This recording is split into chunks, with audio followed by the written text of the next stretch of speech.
sekarang adalah waktunya untuk diskusi. Dipersilakan antum menyampaikan komentarnya atau pertanyaannya atau hal-hal yang barangkali ingin diskusikan. Langsung nanti disampaikan aja atau bisa melalui chat. Lebih baik langsung saja Ya, biar langsung kami aja ya, biar bisa kita mengetahui dari mana. Silakan langsung, silakan Ustaz. langsung. Saya catat Ustaz nih. Ustaz ya. Kira-kira apa yang ya silakan Ustaz Azza, Asatiza. Apa yang kita pelajari? Ciri khas negeri apa pendidikan maju. Silakan Ya, dipancing dulu. boleh saya sampaikan dulu, Prof. Jadi kalau Silakan, silakan. dari beberapa yang tadi kita amati bersama-sama, nampaknya Ah, membuat pembelajaran itu nyaman bagi anak-anak itu hal yang sangat hmm. penting. Jadi agar Belajar anak-anak dengan nyaman ya. nyaman, anak-anak senang, dan pembelajaran jadi tidak membosankan. Begitu dekat Oke. hubungan emosional antara pendidik dan peserta didik. Barangkali ada trik dari Prof untuk menciptakan pembelajaran yang nyaman, menyenangkan, sehingga anak tidak bosan, senang Ya, dengan pembelajaran itu, Prof. ya.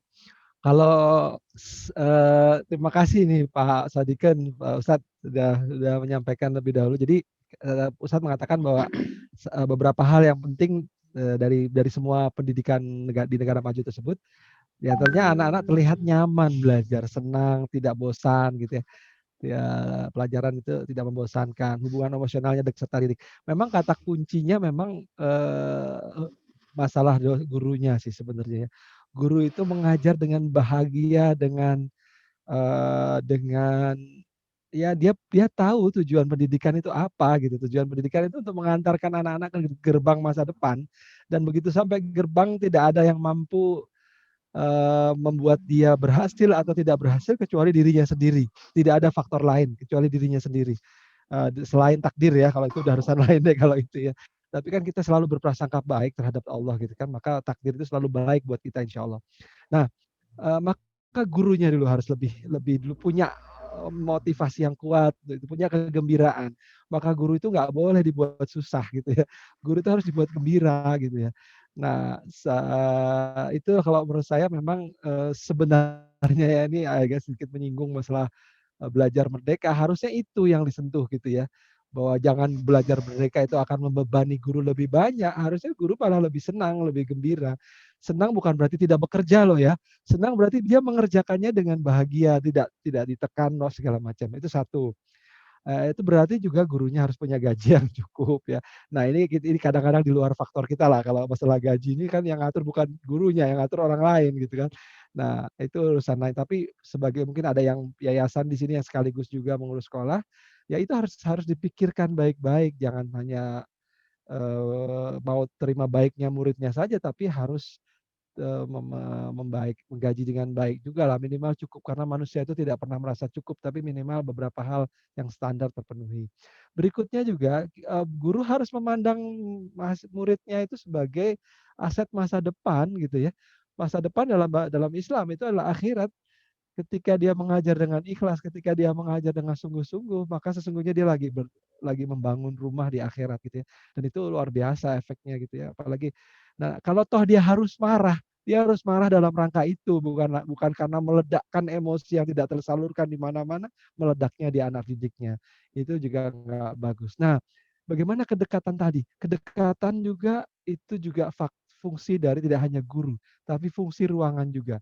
Misalnya bagaimana kita mengatur bangku-bangku di kelas ya.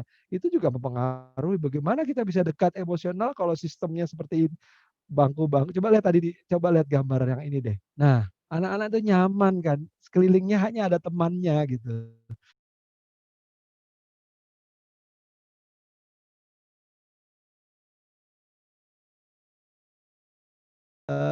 Gambar ini coba lihat tentunya gitu. Nah, sekarang sekolah kita bangkunya keras-keras, berat-berat, anak-anak nggak mungkin ngatur, gurunya juga nggak mungkin ngatur karena berat gitu kan, apalagi anak-anak. Itu aja dah. Jadi memang diatur Pak, Bapak Ibu sekalian, suasana nyaman itu betul-betul diatur. Perhatikan warna-warna yang dipilih, coba lihat ya, warna-warna segar gitu ya. Juga tak ditata betul, saya sudah lihat kok ini di beberapa sekolah Alirsat udah begini kok dari tampilannya, beberapa dinding juga sudah menarik warna-warni, ada tempelan ini itu yang dilakukan oleh murid-murid, itu menarik sekali. Bapak Ibu sekalian perhatikan juga tas di sini. Kelihatannya besar ya tasnya ya, tapi isinya nggak banyak. Memang diminta bikin tas besar karena nanti mulai banyak itu di kelas 4 kelas ini. Dan tas ini bertahan sampai SD selesai biasanya gitu ya. Karena tasnya bagus banget gitu ya. Isinya kosong, bahkan isinya hari pertama itu permen, makanan gitu ya. Dan kita memang diminta untuk mengisi tas itu dengan makanan karena anak-anak supaya nyaman di sekolah gitu ya. Mereka bisa berbagi dengan temannya. Itu nanti lama-lama porsi makanan berkurang isinya buku tuh dia mulai kelas 5 kelas 6 itu mulai buku. Sampai kelas 4 nggak ada buku-buku, semua disediakan di sekolah gitu ya. Yang ada cuma buku catatan aja gitu. Jadi menarik sekali, sangat menarik tuh ya. Jadi nyaman itu dari gurunya, dari ruangan kelas, dari sistemnya yang ada, tidak menekan, tidak membuat kompetisi. Bagaimana dia bisa berjalin hubungan, dekat dengan gurunya kalau dia merasa gurunya adalah penentu nilai gitu ya, itu kan itu juga perasaannya udah lain gitu ya. Tapi kalau, dia merasa dekat, dia merasa bahwa guru adalah jembatan menuju masa depan melalui ilmu gitu ya, maka dia akan otomatis akan dekat gitu. Mungkin jawaban saya singkat dulu Pak, atau udah terlalu panjang barangkali Pak.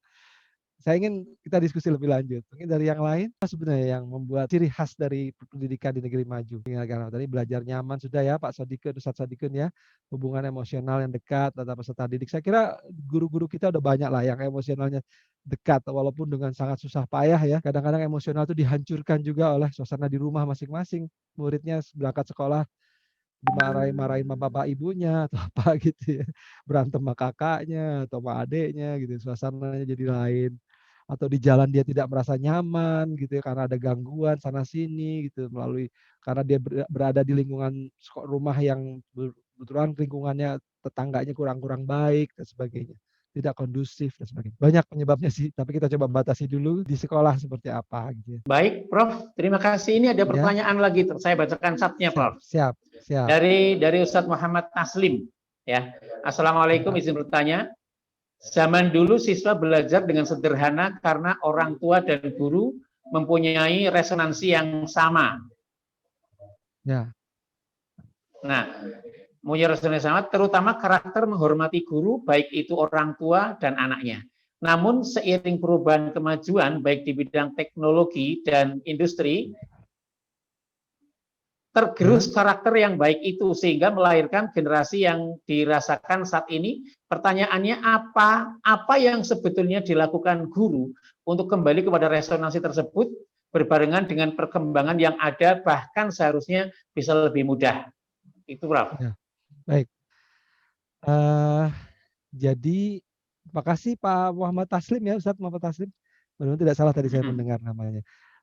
Jadi kalau kita perhatikan sebenarnya ke pada prinsipnya semua orang ingin dihormati, ya. Tidak hanya guru tapi juga anak-anak. Satu.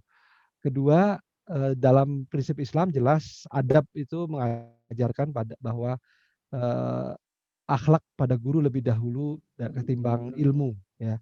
Itu.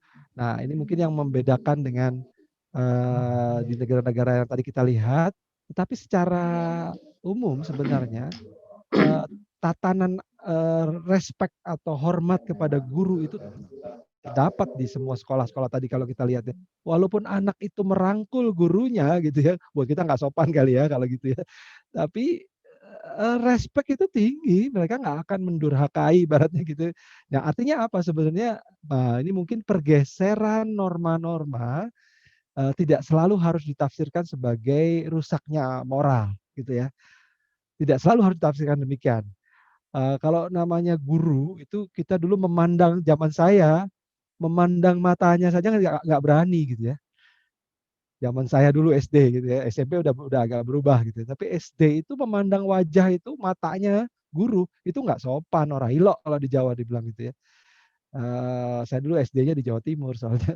Jadi ngelihat betul, wah kok nggak berani menatap wajah apalagi berargumen, nggak berani. Padahal dalam Islam nggak begitu. Dalam Islam justru kita harus berbicara dengan sopan santun, tapi kita menatap wajahnya, kita berargumentasi boleh dengan cara yang sangat sopan. Jadi mungkin jangan-jangan cara kita menafsirkan kesopanan itu yang mesti banyak kita kita tata ulang gitu ya, itu mungkin. Tetapi memang betul bahwa ada tatanan di masyarakat juga tidak mengajarkan kesopanan. Anak-anak belajar sekian jam di sekolah, akhlak itu adalah alif ba ta, sementara begitu dia keluar dari dinding atau tembok sekolahan yang disebut tatanan di masyarakat, kesopanan di masyarakat, ukurannya bukan alif ba ta tapi cang cincung misalnya gitu ya. Berbeda sekali. Ini saya kasih analogi yang agak ekstrim barangkali gitu ya.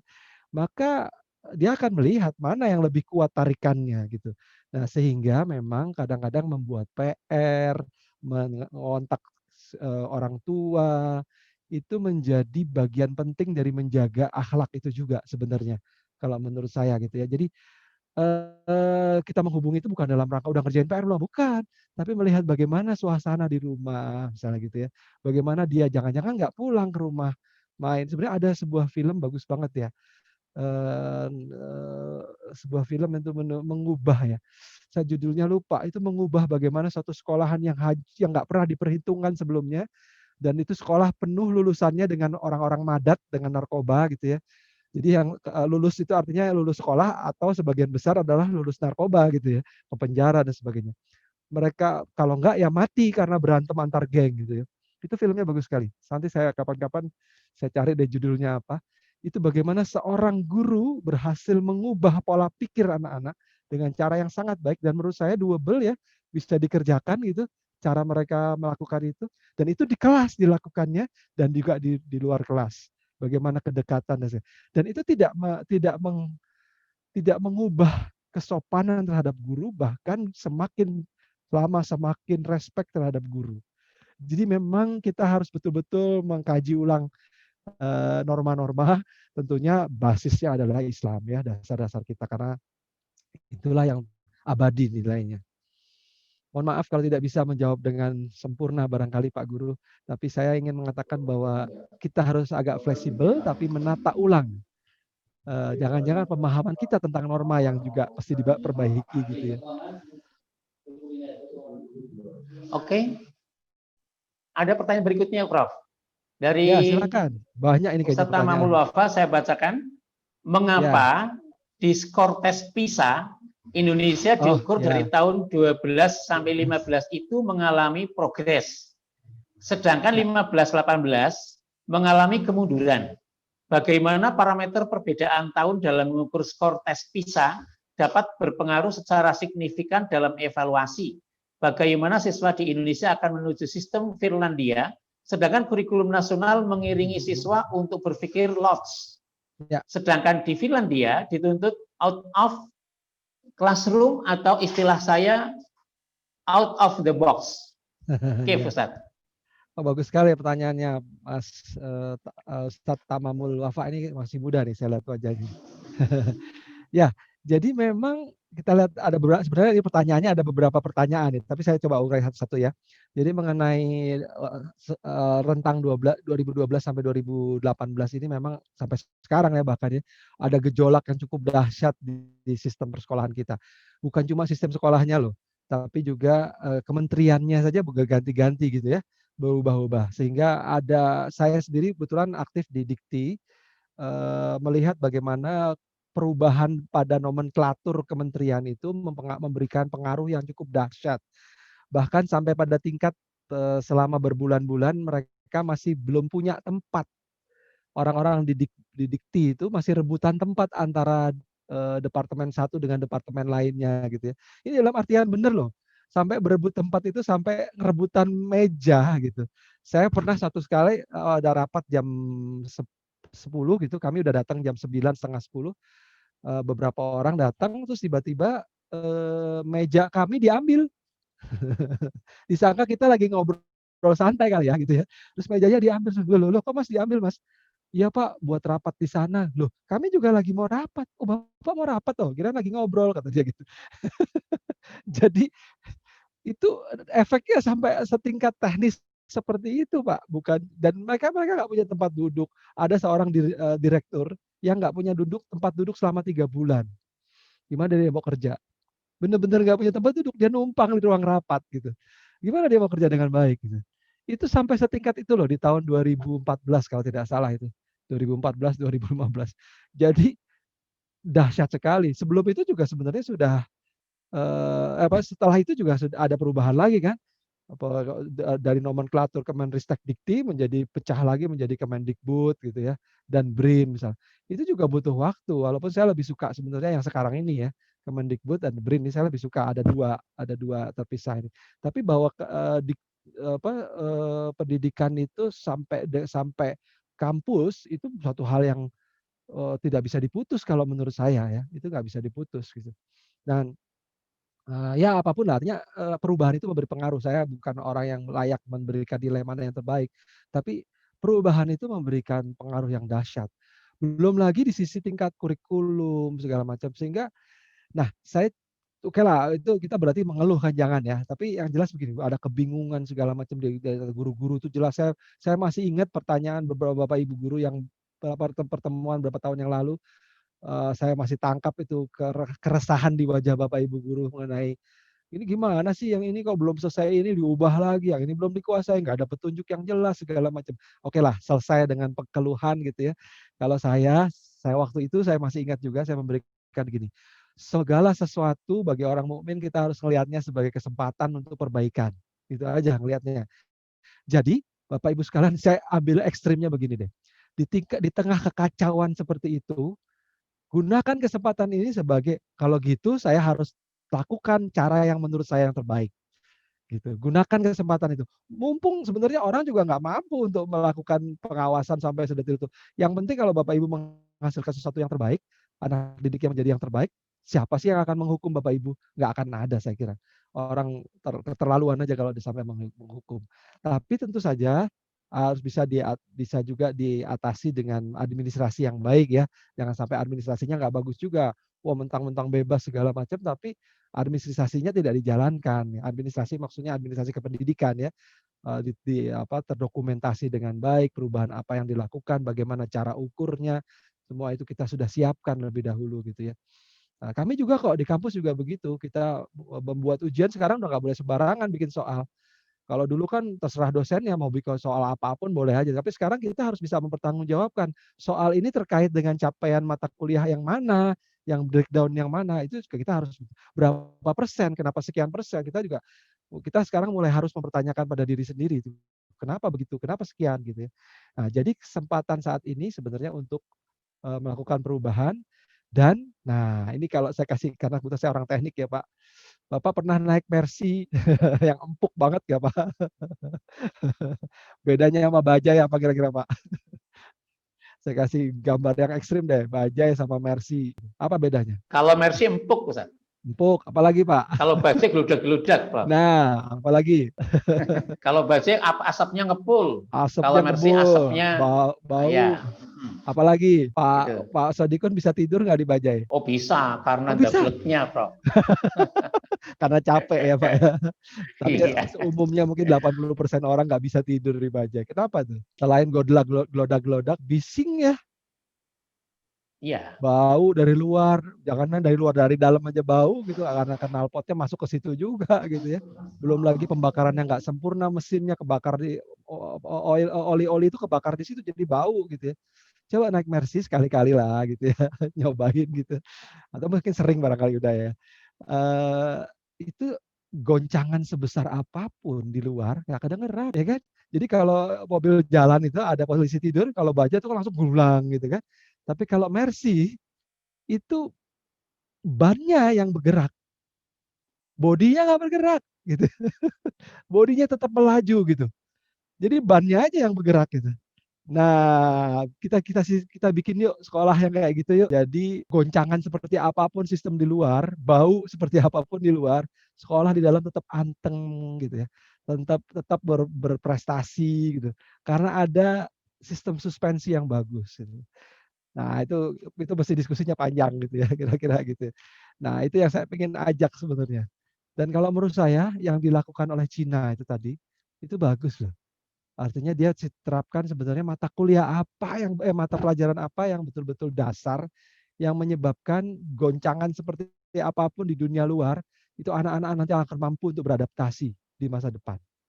Karena ilmu-ilmu dasar itulah yang membesarkan pengetahuan mereka nantinya gitu ya. Mungkin kejawab semua nggak pertanyaan? Ada yang belum terjawab ya barangkali. Maaf Prof, bisa diperjelas kira-kira nggak ilmu-ilmu dasar yang memang perlu kita sampaikan kepada peserta didik kita, Prof? Kalau menurut saya selain matematik, bahasa itu ilmu dunia, ilmu jadi dikotomi lagi. Yang paling dasar Al-Qur'an udah. Udah itu kalau menurut saya itu pegangan udah. Kita ngadepin apa aja saya udah ngerasain tuh. Kalau ada hafalan Quran di kepala gitu ya. Ada ayat yang kita ingat meskipun kita nggak hafal tapi kita ingat ada ayat bunyinya begini, artinya begini kurang lebih begitu ya.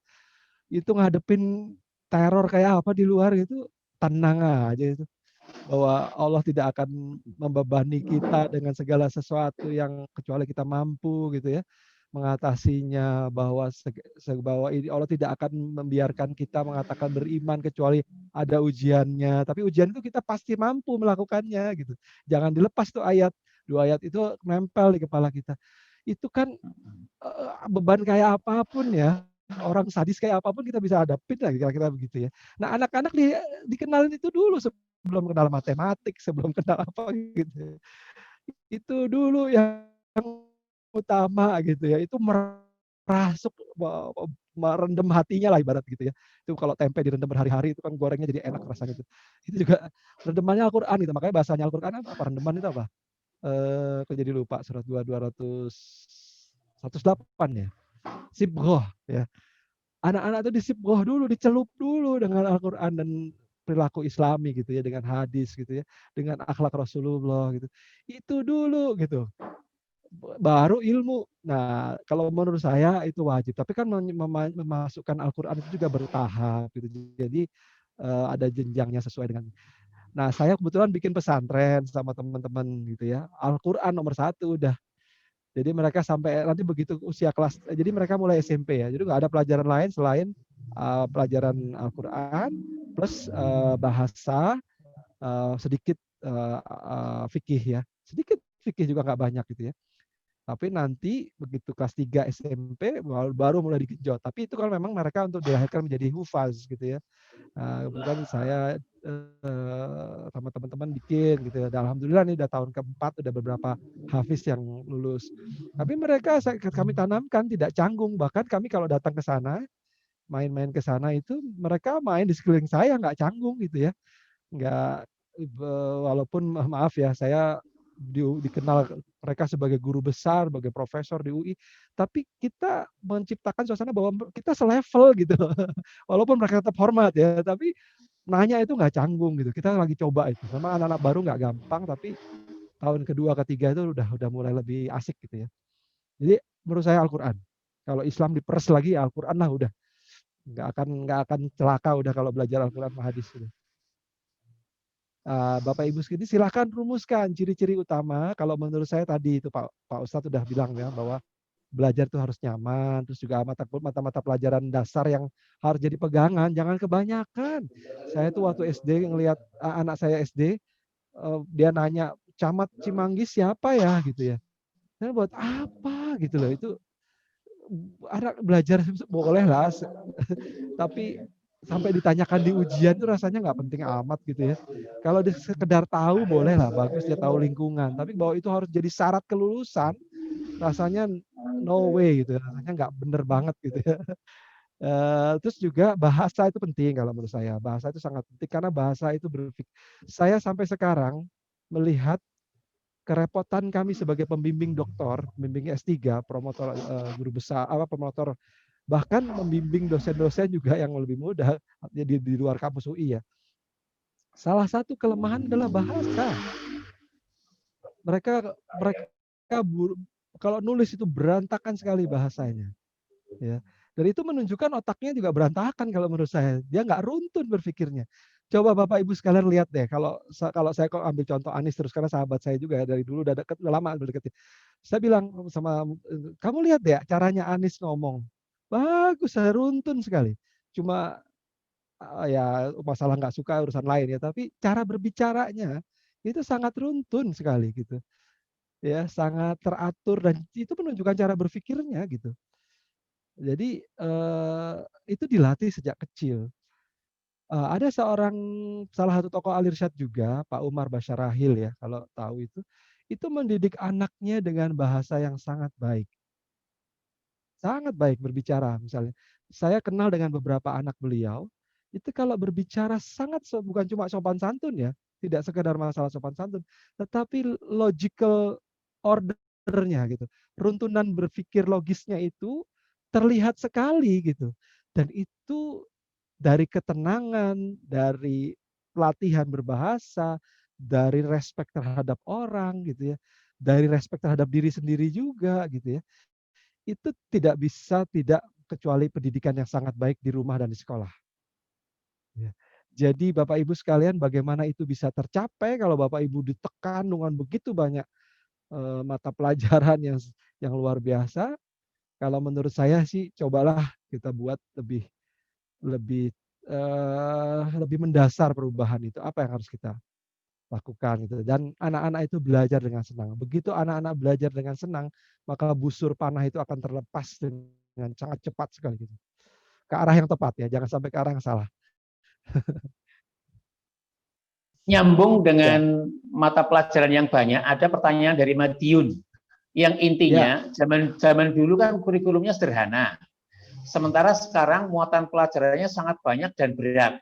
betul. Intinya apakah itu semua mempengaruhi perilaku siswa dan pola pikirnya sekarang? Nah, Ya, dari situ nanti kita mesti bagaimana, Prof? ya. Kalau menurut saya bisa jadi ya, bisa juga tidak, Bapak Ibu. Pelajaran yang banyak, kalau memang dia punya motivasi, minat yang besar, dia akan menerjang itu dengan keras gitu ya. Tapi kalau pelajaran itu sedikit, dia nggak punya minat, tambah bodoh aja dia gitu ya. Kasihan gitu.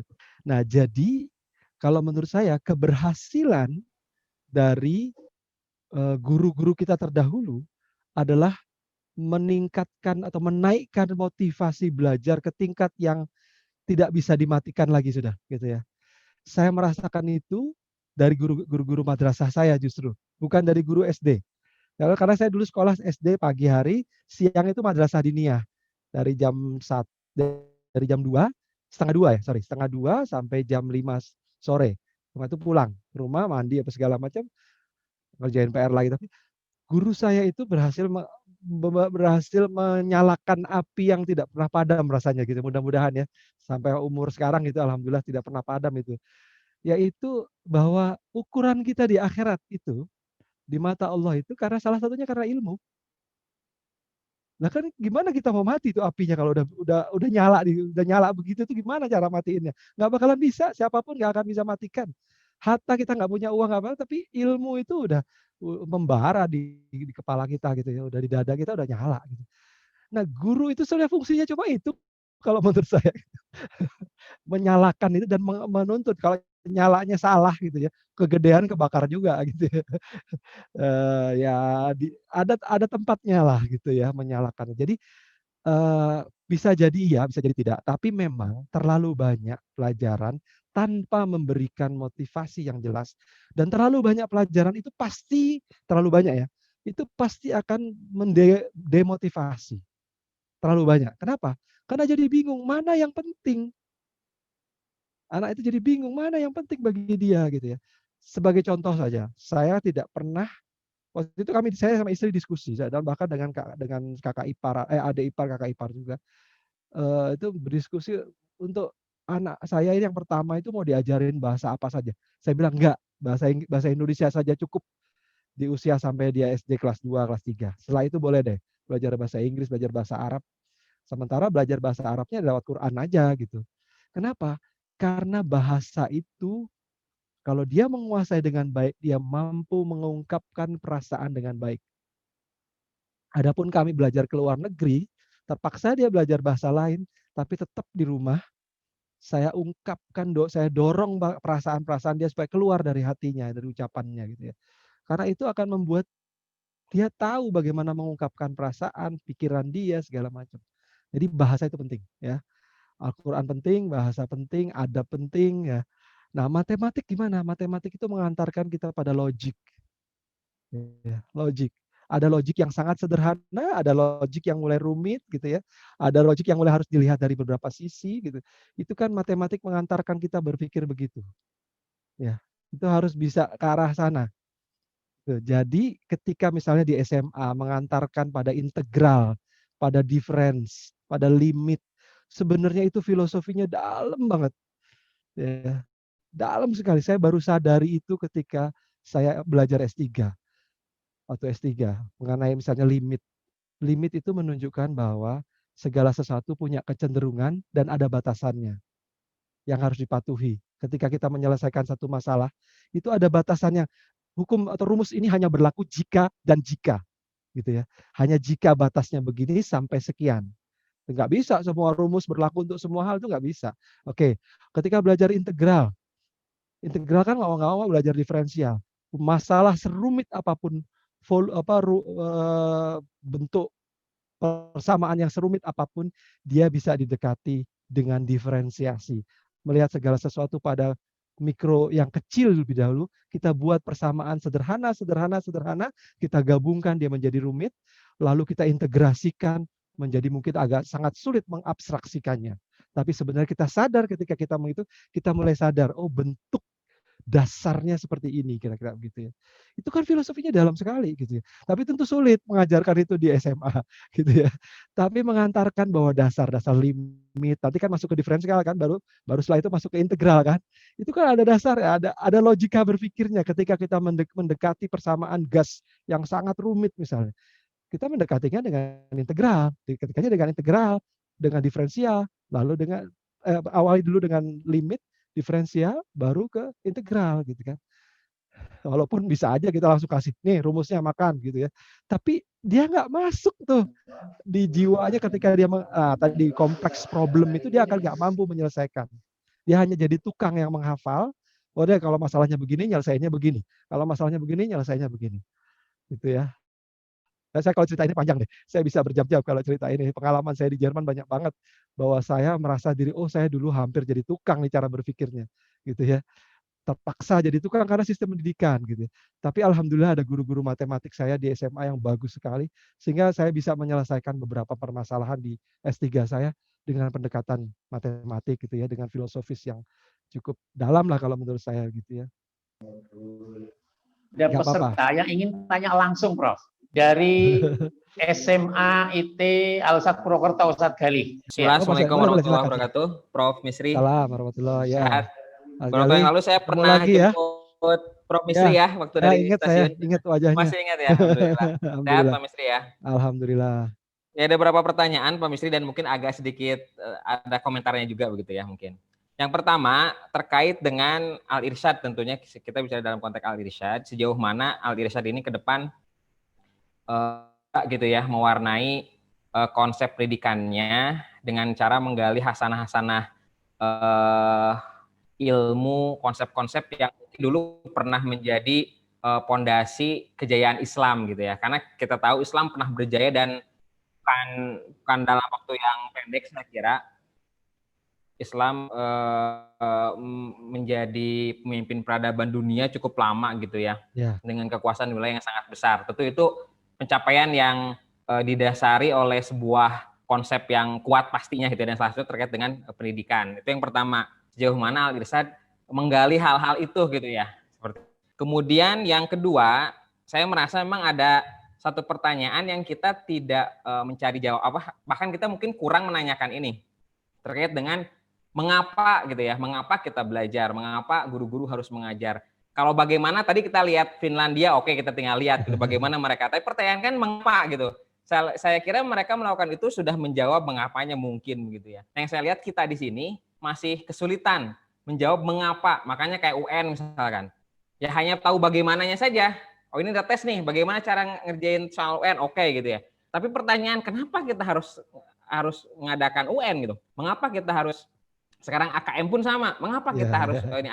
Akhirnya kalau itu nggak dijawab salah tuh responnya. Kayak kemarin waktu ada penyampaian dari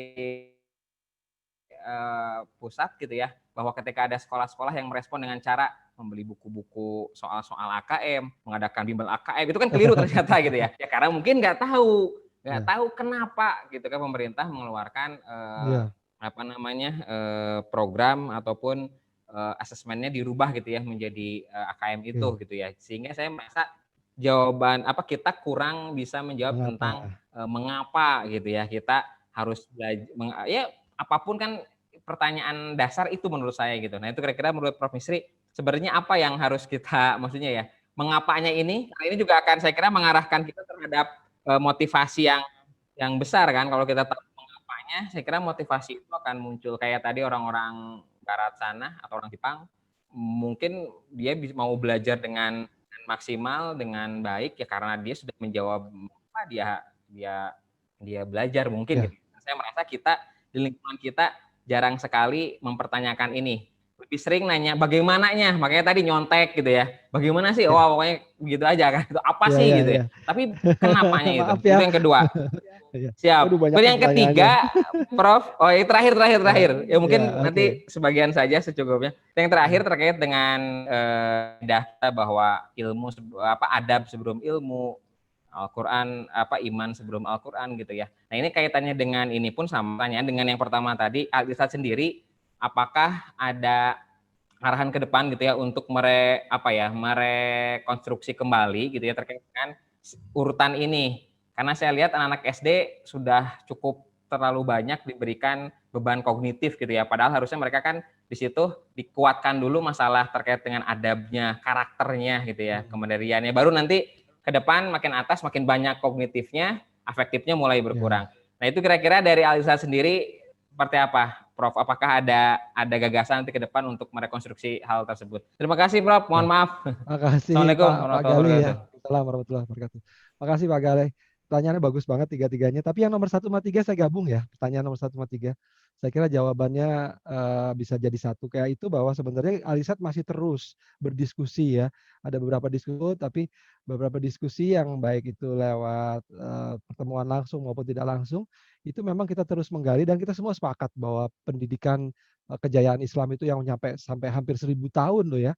Kejayaan itu belum pernah diulangi peradaban manapun juga sampai saat ini. 1000 tahun menguasai lebih dari setengah jazirah di dunia gitu ya. Itu belum pernah lah ada kejayaan sebesar itu dan sehebat itu belum pernah. Dan itu berangkat dari Al-Quran. Jadi pemahaman tentang Al-Quran yang benar, bahasa segala macam itu menjadi dan salah satu runtuhnya Turki Utsmani salah satunya karena bahasa dan Quran. Bahasa Arab tidak lagi menjadi bahasa resmi misalnya. Itu meruntuhkan sekali. Sehingga perasaan mereka terhadap Al-Quran itu berbeda. Ketika orang yang menguasai bahasa Arab, itu ketika membaca Quran perasaannya jauh berbeda dengan dia baca tafsir, terjemahan. Beda banget gitu ya. Al-Quran itu indah sekali dan dia akan membuat hati kita jadi indah juga, pikiran kita jadi indah juga. Nah ini kita terus berusaha merumuskan. Memang saya merasa memang belum ada yang rumusan yang betul-betul bagus, tapi kita selalu melihat. Nah sementara memang terpaksa kita masih bersikap reaktif. Jadi sekarang ini ya ada perubahan ini kita lakukan ini, ada perubahan ini kita lakukan. Tapi tetap kok sebenarnya kita semua sepakat ingin mencari ke sana. Apalagi ada Pak Ustadz ini yang dari mau jadi lupa namanya yang Virus misalnya Ustadz Virus itu sangat paham betul. Saya sangat respect sama beliau. Itu bagus sekali dia untuk mengungkapkan dasar-dasar itu ya. Tapi ada beberapa yang lain semua paham kok. Tinggal mengkristalkannya ini yang kita masih berjalan ya. Nomor 2, mungkin 1 ketiga udah jawab belum bahwa kejayaan Islam memang kita arahnya ke sana. Sejarah itu dibingkai dalam rangka ke sana, bukan dalam rangka menghafal tahun ya, bukan tetapi aspek pemahaman sejarah itu yang menjadi penting. Nah, mengenai AKM ya. AKM itu kan memang kita lebih banyak asesmen kompetisi minimum ini lebih banyak pada kognitif literasi, numerasi terutama ya. Karena memang gini, kemampuan membaca atau literasi, baik bacaan yang sifatnya alfabetik maupun yang sifatnya juga numerasi itu juga ini hal yang sangat penting. Saya ingin memberikan motivasi kebetulan kesempatan kali ini ya. Alhamdulillah teringat surat 2 ayat 31 dan 32. episode Allah Subhanahu wa taala di hadapan malaikat 230-nya, ini ja'ilun fil ardi khalifah misalnya. Itu Allah mengatakan aku lebih tahu daripada kalian. Lalu rahasianya dibuka di 23132, ya kan? Hum bi asmaihim, gitu kan? Sebutkan nama-nama mereka gitu ya. Nama-nama benda-benda itu semua. Malaikat mengatakan kami tidak tahu kecuali apa yang kau ajarkan kepada kami. Lalu Nabi Adam disuruh mengungkapkan semua. Apa kelebihan manusia? Kelebihan manusia adalah literasi. Ya, kelebihan manusia adalah dia mampu membaca, dia mampu mengklasifikasikannya, lalu dia mampu melihat sifat-sifat perbedaannya, lalu menganalisis itu semua berdasarkan perbedaannya. Kita begitu ngelihat ada sebuah benda, coba saya cek, saya tes sebentar sama-sama ya. Kita coba sama-sama, nggak usah dijawab, tapi di dalam hati aja gitu ya. Begitu saya mengatakan ada sebuah benda di hadapan saya, yang ada tempat bersandarnya, ada kakinya 4, ada bidang datarnya, yang cukup untuk tubuh kita, maka otak kita langsung mengatakan apa benda itu. Kalau Pak Galih kira-kira apa? Ya, hampir 100% semua kita mengatakan kursi. Iya kan? Itu kemampuan literasi yang luar biasa sebenarnya, kemampuan nomenklatur, itu dari mana? Dari membaca. Membaca kan tidak hanya sebuah bentuk lalu kita mendefinisikannya KURSI jadi kursi. Nah, bayangkan kemampuan membaca ini apabila kita mampu membaca dengan banyak, membaca dengan cepat, memahami dengan benar, otak kita kayaknya seperti apa gitu ya. Ya. Jadi harusnya AKM itu merangsang untuk itu gitu ya. Harusnya. Jadi mengapanya itu memang selama ini kurang banyak didorong untuk memahami itu, memang karena saya juga nggak ngerti ya. Perubahan mendasar sebenarnya kampus merdeka, belajar merdeka itu kan revolusioner sekali gitu ya. Tapi kok cara menyampaikannya, cara mendelivernya dengan cara loh seolah-olah ini perubahan kurikulum belaka gitu. Enggak loh, itu perubahan dahsyat loh itu. Apalagi di tengah pandemi. Wah, ini saya khawatir tidak akan sukses kalau bukan cuma nggak akan sukses, akan berbahaya sekali kalau tidak didasari dengan mengapanya itu. Betul Pak Galih, betul banget. Jadi khawatir betul, tapi ya gimana, kekhawatiran saya juga, saya tidak punya tangan yang cukup kuat untuk melakukan perubahan itu ya. Tapi teman-teman sih diskusi ini sebenarnya bagus kalau semuanya paham dan kalau memang didasari dengan sesuatu yang bagus gitu ya. Tapi kan kita nggak tahu gitu. Sempat di awal kita saling curiga bahkan gitu ya. Kalau saya bilang udahlah kita ambil saja blessing in disguise. Kita orang mukmin kan harus ngambil apapun kondisinya, kita lakukan yang terbaik buat kita dan pasti jadi yang terbaik buat kita, pasti gitu ya. Itu janji Allah kok, nggak pernah dusta gitu ya. Kita lakukan, kita kembalikan aja. Kita jangan melakukannya dengan terpaksa, tapi kita lakukan dengan apa nih? Selah yang bagus buat kita apa gitu ya. Ambil itu gitu. Mohon maaf jawabannya sangat filosofis barangkali ya, tapi mudah-mudahan membuka ini ya manfaat buat kita semua. Oke, baik. Terima kasih Prof. Ini ya, mohon maaf waktunya sudah mepet, tapi ada satu pertanyaan lagi nampaknya sangat bagus, Prof. Gimana? Boleh. Bagaimana interdisiplin mempengaruhi secara signifikan terhadap kualitas hidup, Prof? Oh, pengaruh sekali. Pernah nggak dengar ucapan seperti ini?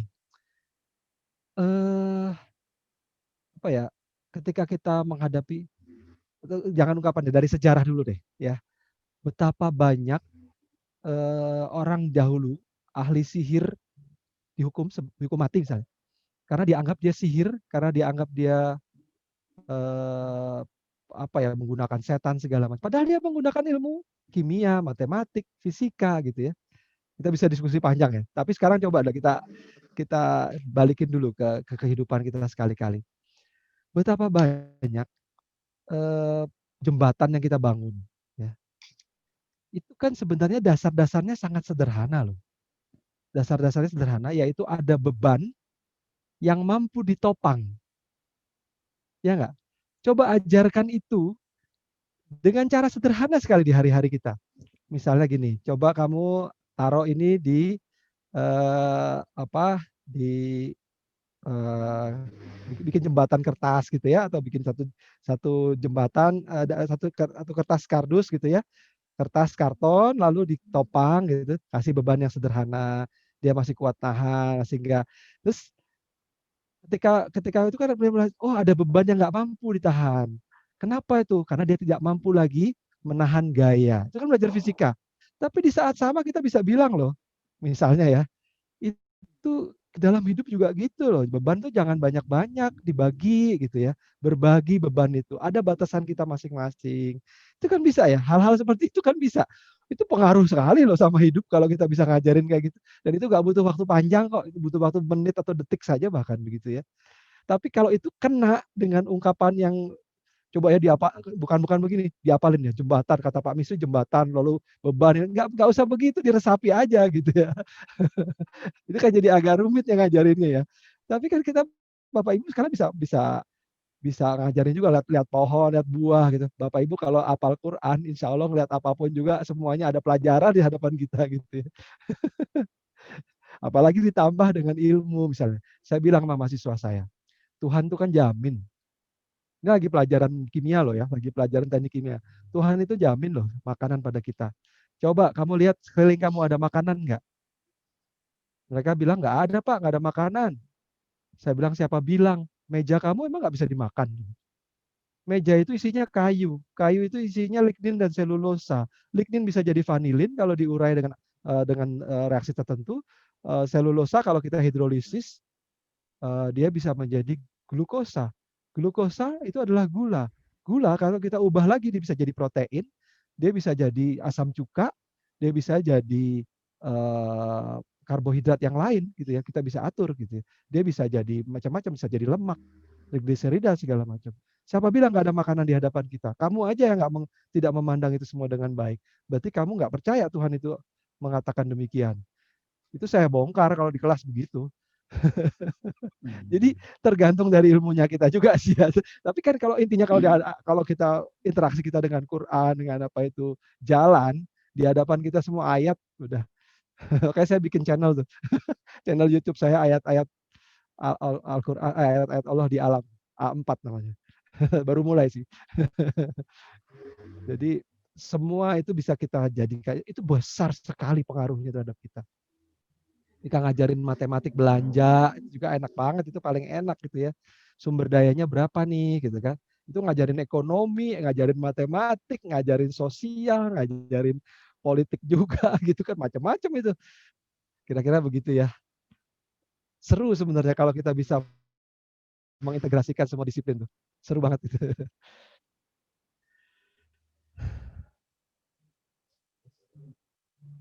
Ya, Oke, ya baik saya juga Prof. harus ngajar nih. Ini Jam 2 sudah nanti ngajar mau siap-siap. pukul 11.04. Oke, baik. Tapi sebelum ditutup Prof, silakan barangkali akan disampaikan closing statement dari Antum, Ustaz. Ya, sebenarnya sekalian saya coba share tadi. Sebenarnya saya siapkan satu video tapi nggak sempat mutarnya. Ada Anis videonya, nanti silahkan dilihat. Di YouTube juga bisa. Tapi saya coba carikan pendidikan itu kalau menurut beliau dan saya sepakat betul karakter, kompetensi, literasi. Kami juga mengenalnya di kampus itu kan ada knowledge, skill, and attitude. Kita tidak hanya literasi untuk knowledge-nya saja, tapi juga kompetensi membangun keahlian dia, skill dia, dan karakter, attitude, karakter dia dalam moral, dalam bekerja, kinerjanya. Ini di video ini menarik sekali nih, Anis mengungkapkannya dengan dengan di luar kepala semuanya. Memang itulah yang dia pikirkan gitu ya.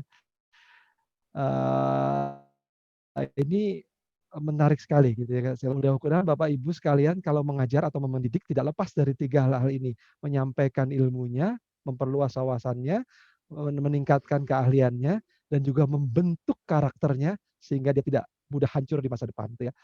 Mudah-mudahan itu saja. Billahi taufiq wal hidayah.